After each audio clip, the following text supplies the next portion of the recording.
안녕하세요. 반갑습니다. 하나님의 크고 귀하신 사랑과 은혜가 함께하는 수요일 되시기를 간절히 바라고 기도합니다. 먼저 찬양을 드리겠습니다. 보혈을 지나 담대히 우리 함께 찬양 드릴 때 주님의 그 보혈이 우리를 살립니다. 주님의 보혈이 우리의 가정과 우리 교회를 살리고 이 세상을 살립니다. 우리 함께 찬양하겠습니다.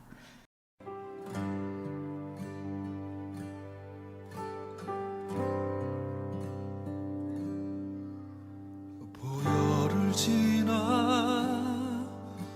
하나님 품으로 보혈을 지나 아버지 품으로 보혈을 지나 하나님 품으로 한 걸음씩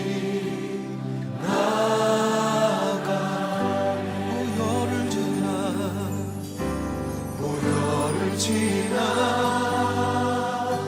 하나님 품으로 보혈을 지나 아버지 품으로 보혈을 지나 하나님 품으로 한 걸음씩 나아가네. 존귀한 주보혈이 존귀한 주보혈이 내 영을 새롭게 하시네. 새롭게 하시네. 존귀한 주보혈이 내 영을 새롭게 자매님들만 고백하겠습니다. 보혈을 지나 하나님 품으로 보혈을 지나 아버지 품으로 보혈을 지나 하나님 품으로 한 걸음씩 형제님들 고백하겠습니다. 보혈을 지나 보혈을 지나 하나님 품으로 보혈을 지나 아버지 품으로 보혈을 지나 하나님 품으로 한 걸음씩 다같이 존귀한 주보혈이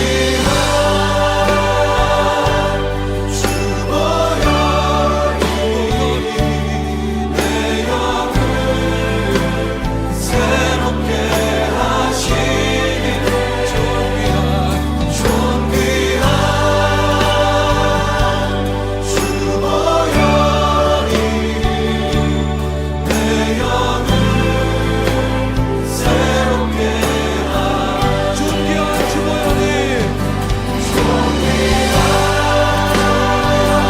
내 영을 새롭게 하시네. 새롭게 하시네.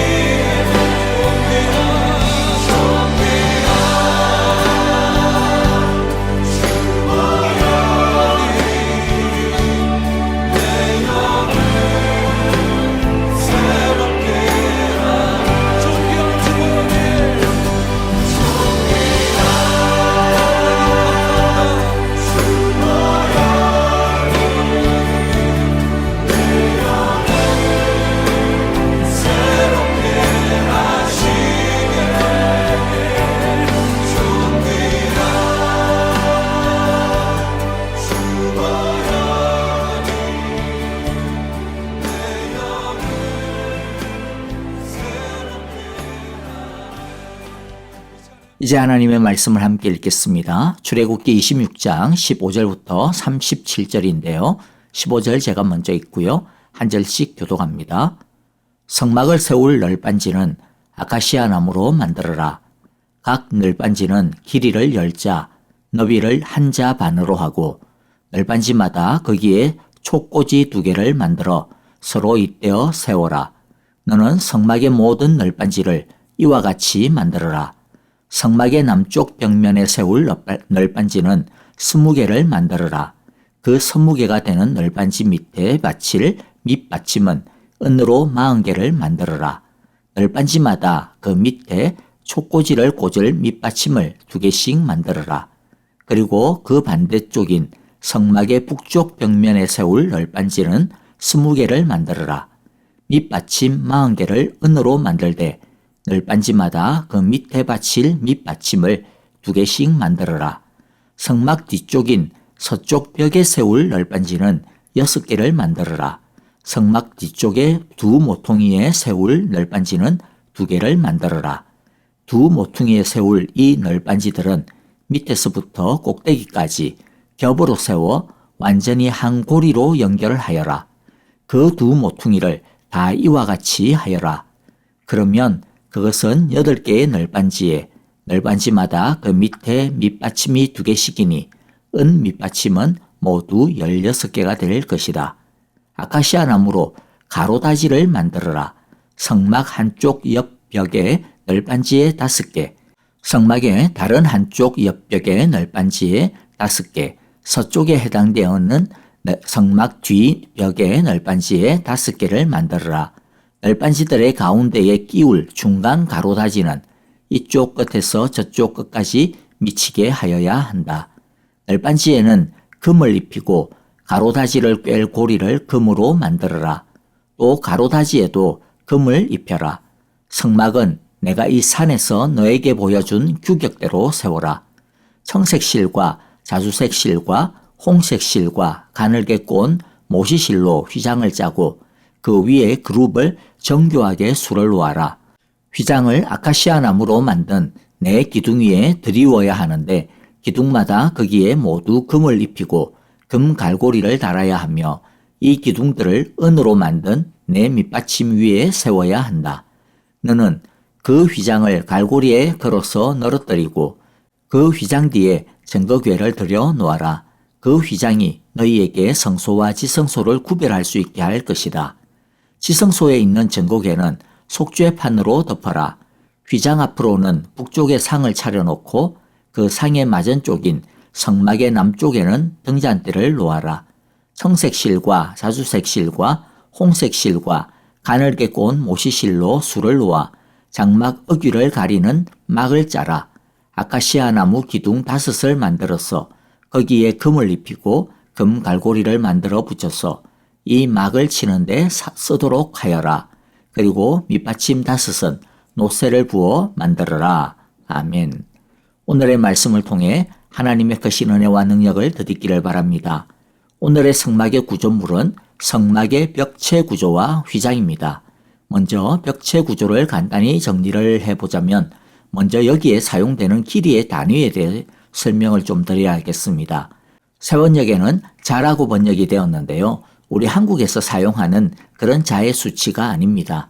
그냥 정확히 히브리 언어로 사용하면 규빗이라는 수치이고 한 규빗은 흔히 어른의 손가락 끝에서 팔꿈치까지의 길이라고 알려져 있습니다. 그래서 편의상 45cm로 계산하겠습니다. 그래서 성막의 세로 길이는 총 13.5m 정도가 됩니다. 어떻게 알 수 있냐면 너비가 한 자반, 즉 1.5 규빗짜리, 즉 67.5cm짜리 널빤지가 20개가 이어진 길이이기 때문입니다. 그리고 가로는 너비가 한 자반, 즉 1.5 규빗짜리 널빤지가 6개에 해당되는 길이니까 6 곱하기 67.5cm, 그래서 가로는 총 4.05m가 됩니다. 그리고 높이는 10자 10규빗이기 때문에 대략 4.5m 정도가 되겠습니다. 벽체는 이동하기 쉽게 총 48장의 널빤지를 먼저 만들었습니다. 너비가 1.5 규빗, 길이가 10 규빗, 그리고 두께가 약 반 규빗짜리 아카시아 나무로 만든 널빤지로 만들었고요. 성막을 세울 때는 이런 각 널빤지를 이어 조립하게 하였습니다. 조립을 할 때는 각 널빤지를 받침대에 고정하여 세운 다음 각 벽마다 각각 5개의 가로다지를 사용하여 각 널빤지를 연결하게 하였습니다. 26절에 보면 가로다지라고 하는 생소한 단어가 나오는데 가로다지는 순수 한국말로 가로로 가로지르는 물건을 뜻합니다. 그래서 여기서는 가로의 긴 나무 작대기, 나무 봉을 뜻합니다. 그리고 널빤지와 기둥, 이 가로로 된 봉은 모두 금으로 감싸게 했습니다. 이처럼 하나님의 성소는 각각의 널빤지들이 견고하게 연결됨으로써 세워지게 되었습니다. 나중에 하나님은 이것을 예수님의 몸으로서의 교회의 모습으로 설명을 해 주십니다. 하나님의 교회는 예수님을 머리로 하여 온 성도들이 각각의 지체가 되어 하나로 연결되어져 가는 몸이요 집인 것입니다. 그러므로 우리 성도들은 우리 한 사람 한 사람이 예수님의 몸을 이루는 지체, 하나님의 성전을 이루는 도림을 기억해야 합니다. 이 역할은 성도라면 예외가 없습니다. 물론 어디에 사용되느냐의 차이는 있습니다. 지체라고 해서 모두가 눈이 아니고 모두가 입술이 아니듯이 어떤 사람은 눈, 어떤 사람은 입술, 어떤 사람은 코의 역할을 하게 됩니다. 즉 주님의 나라에서 우리가 맡은 역할은 다 다릅니다. 주님의 교회에서 각자가 맡은 역할도 다 다릅니다. 그러나 어떤 하나라도 없다면 제대로 몸이 기능할 수 없게 되는 것처럼 한 사람도 예외 없이 모두가 다 소중한 지체들인 것입니다. 그리고 성막이 튼튼하게 세워지려면 받침대에 견고하게 세워져야 하고 또 각 널빤지가 서로 잘 연결되어 또 가로봉에 의하여서 하나로 견고하게 묶여져야 하듯이 성경은 각 지체인 우리들이 각자가 자기 뜻대로 하면 안 되고 먼저 철저하게 머리 대신 예수님에게 붙어 있어야 하고 또 하나님께서 말씀하시는 하나님의 비전의 그 터 위에 굳게 서서 함께 바라봐야 되고 성령의 하나 되게 하심을 따라서 이어져 가야 한다고 가르쳐주고 있습니다. 그리고 에베소서 4장 11절 12절을 보면 하나님은 그리스도의 몸을 세우기 위하여서 어떤 사람은 사도로, 어떤 사람은 예언자로, 어떤 사람은 복음 전도자로, 또 어떤 사람은 목사와 교사로 삼으셨다고 말씀합니다. 하나님은 이 영적 지도자들을 통하여서 성도들을 준비시켜서 봉사의 일을 하게 하고 그리고 그리스도의 몸을 세우게 하려고 하는 것입니다. 이제 휘장에 대해서 알아보도록 하겠습니다. 전체 성막에는 총 3개의 휘장이 나오는데 오늘은 성소에 있는 2개의 휘장에 대해 알려주고 있습니다.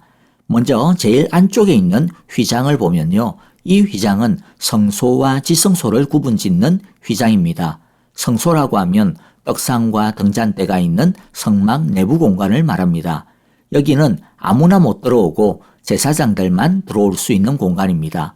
지성소는 엇궤가 있는 공간인데 여기는 제사장들도 못 들어가고 오직 대제사장만, 그것도 1년에 딱 하루 대속죄일에만 제사를 드리기 위해서 들어갈 수가 있습니다. 두 번째 휘장은 성소와 성막들을 구분짓는 휘장입니다. 성막들은 물대야와 번제단이 있는 곳으로 여기서 희생제사가 드려집니다. 두 휘장 모두 청색실과 자주색실과 홍색실과 가늘게 꼰 모시실로 휘장을 짜서 만듭니다. 두 휘장의 차이점은 성소와 지성소 사이의 안쪽 휘장에는 천사, 즉 그룹이 수놓아져 있고 성막들과 성소 사이의 바깥쪽 휘장은 그룹이 수놓아져 있지 않습니다. 자, 그러면 휘장의 의미가 무엇일까요?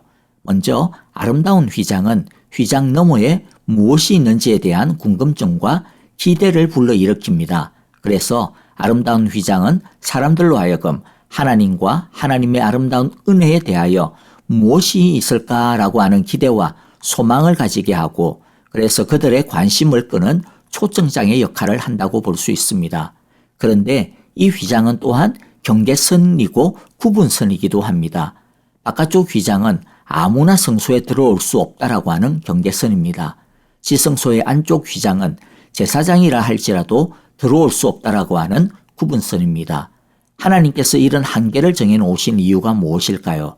그것은 하나님에게 나아갈 수 있는 것은 즉 구원은 하나님의 은혜에서 나오는 것이지 인간의 열심으로 되는 것이 아니라고 하는 것을 알려주시기 위함입니다. 아무리 이스라엘이 또 우리가 하나님을 사랑하고 열정적으로 하나님을 섬긴다고 하여도 우리는 휘장 안으로 들어갈 수가 없습니다. 이스라엘 백성의 죄를 짊어지고 대제사장이 대속죄 이래 피를 가지고 휘장을 지나 지성소 안으로 들어갈 수 있는데 이것도 사실은 은혜입니다. 사실 양의 피가 무슨 능력이 있어서 우리의 죄를 없앨 수가 있겠습니까? 짐승의 피는 아무 능력이 없습니다. 그런데도 불구하고 하나님은 하나님의 용서를 믿고 구원은 오직 하나님이 정하신 방법으로만 가능하다라고 하는 것을 믿고 피의 제사를 드리는 사람의 그 믿음을 보고 짐승의 피를 받아주십니다. 인정해 주시는 것입니다. 그래서 은혜입니다. 그러므로 휘장은 오직 하나님의 은혜에 힘입어 하나님 앞에 나아갈 수 있다라고 하는 것을 보여주시는 것입니다. 무엇보다도 휘장은 예수님 자신을 뜻하는 것이라고 성경은 분명하게 밝혀주고 있습니다. 히브리서 10장 19절에서 20절을 보면 그러므로 형제자매 여러분 우리는 예수의 피를 힘입어서 담대하게 지성소에 들어가게 되었습니다. 예수께서는 휘장을 뚫고 우리에게 새로운 살 길을 열어주셨습니다. 그런데 그 휘장은 곧 그의 육체입니다. 그런데 예수님은 가로막고 있던 그 휘장을 찢어버렸습니다. 자신의 육체를 찢음으로써 죽임으로써 피를 흘리심으로써 이제 하나님 앞으로 나아갈 수 있는 길을 활짝 열어두신 것입니다. 그리고 이제는 누구나 예수님의 피를 믿고 예수님의 피를 가지고 나아가면 누구나 하나님의 보좌 앞으로 나아갈 수 있게 하신 것입니다. 이제 가로막고 있는 휘장은 더 이상 없습니다. 찢겨서 활짝 열려진 휘장만이 있을 뿐입니다. 말씀을 정리하겠습니다. 먼저 성막의 벽체에 대해 정리해 봅시다. 하나님의 성막 성전이 각 널빤지들이 견고하여 연결되어져 세워지듯이 오늘날 하나님의 성전인 우리 사랑의 교회도 그와 같이 견고하게 세워져 가기를 바랍니다. 우리 각자가 우리 자신이 예수님의 몸의 하나하나의 지체임을 자각해야겠습니다. 예수님을 머리로 삼고 말씀의 기초 위에서 성령님을 따라 하나님께서 세우신 영적 지도자들의 건강한 지도를 따라 그리스도의 몸으로 세워져 나가는 우리 사랑의 교회가 될 수 있기를 간절히 기도하고 또 축복합니다. 휘장에 대해 정리해 보겠습니다. 예수님은 우리가 하나님께 언제든지 어디서든지 담대하게 나아갈 수 있도록 휘장이신 자신의 육체를 완전히 찢으시고 하나님 앞으로 나아가는 고속도로를 열어두셨습니다. 그러므로 우리는 언제든지 어디서든지 무슨 일이든지 제일 먼저 하나님 앞으로 달려나가도록 합시다. 그러면 누구든지 하나님의 모든 풍성한 은혜를 직접 소유할 수 있게 될 것입니다. 그리고 우리 주위에 아직 하나님을 알지 못하고 믿지 아니하고 있는 이웃들에게도 하나님의 풍성한 은혜를 알고 누릴 수 있도록 휘장이신 예수님의 복음의 초청장을 전할 수 있기를 바랍니다. 아멘. 이제 헌신의 찬양과 더불어 오늘의 말씀을 마음에 새기면서 헌신의 기도와 중보의 기도를 드리도록 합시다. 감사할 것은 감사하고 회개할 것은 회개하며 헌신하고 결단할 것은 헌신하고 결단하는 기도를 드립시다. 형제자매들을 위해 중보기도해 주실 때 아프신 분들을 위해 중보기도해 주십시오. 박정은 집사님의 항암 치료를 위하여서 주님께서 세임 주시고 견딜 수 있는 힘 주시고 깨끗하게 치료해 달라고 기도해 주시고요. 박윤경 전도사님 주께서 그 여종을 긍휼히 여기시사 세임 주시고 고쳐달라고 기도해 주시고 정계자 전도사님과 노창덕 권사님, 황순금 권사님, 이두상 집사님을 위해서도 기도해 주시고 한국에서 이제 치료받고 있는 김윤호 아기를 위해서도 계속 사랑의 기도를 부탁드립니다. 오늘은 우리 이스탄불의 피로 선교사님을 위해서 우리 함께 중보 기도했으면 좋겠습니다. 여러분 휘장을 지나 담대히 하나님의 은혜의 보좌 앞으로 날마다 나아갑시다. 안녕히 계십시오. 감사합니다.